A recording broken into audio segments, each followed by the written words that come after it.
C'est vraiment pas le bon moment pour voyager au Vietnam si vous venez en tant que touriste parce que tout est fermé, il ne se passe rien du tout.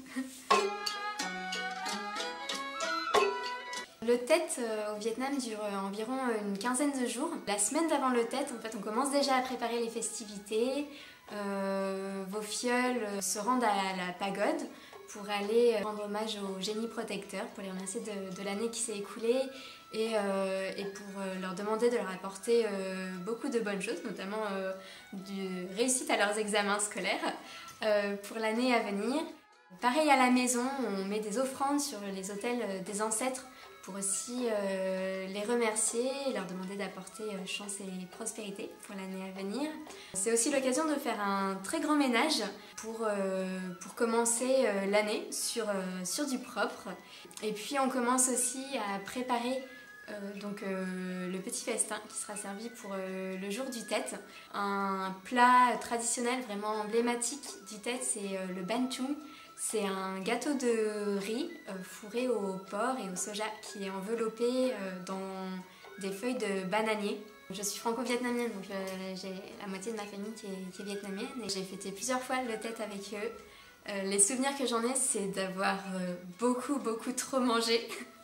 Le moment de préparation du Banh Chung, c'est un moment qui est vraiment très convivial car toute la famille se réunit pour les préparer ensemble et c'est le moment où on échange, on se raconte des histoires, on passe un moment très convivial.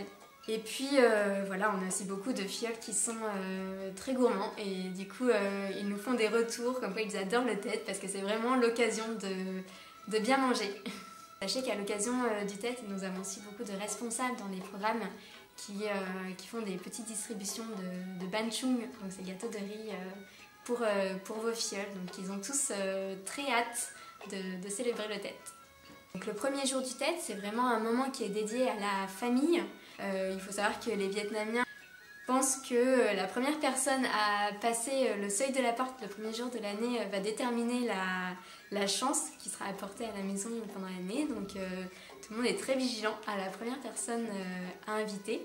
Dans les jours qui suivent, donc le premier jour du Tet, les fioles et leurs familles vont rendre visite à la famille élargie, aux amis proches. C'est aussi à ces occasions que les adultes remettent aux enfants des petites enveloppes rouges qui s'appellent les lissi et qui contiennent leurs étrennes, donc un petit peu d'argent pour les filleuls. À la nouvelle année, tous les Vietnamiens donc, prennent un an en plus. C'est l'anniversaire de tous les Vietnamiens ce jour-là. Alors après, c'est aussi une tradition qui se perd un petit peu. De plus en plus au Vietnam, on célèbre les anniversaires le jour J de la naissance. En fait, nos filleuls vietnamiens ont beaucoup de chance parce que 2 fois par an, ils ont leur anniversaire. Heureusement, nos responsables locaux sur place sont toujours très investis dans le suivi de vos filleuls et sont attentifs à leurs besoins. On a des demandes qui continuent à nous parvenir, des demandes du terrain auxquelles nous essayons de répondre depuis le siège.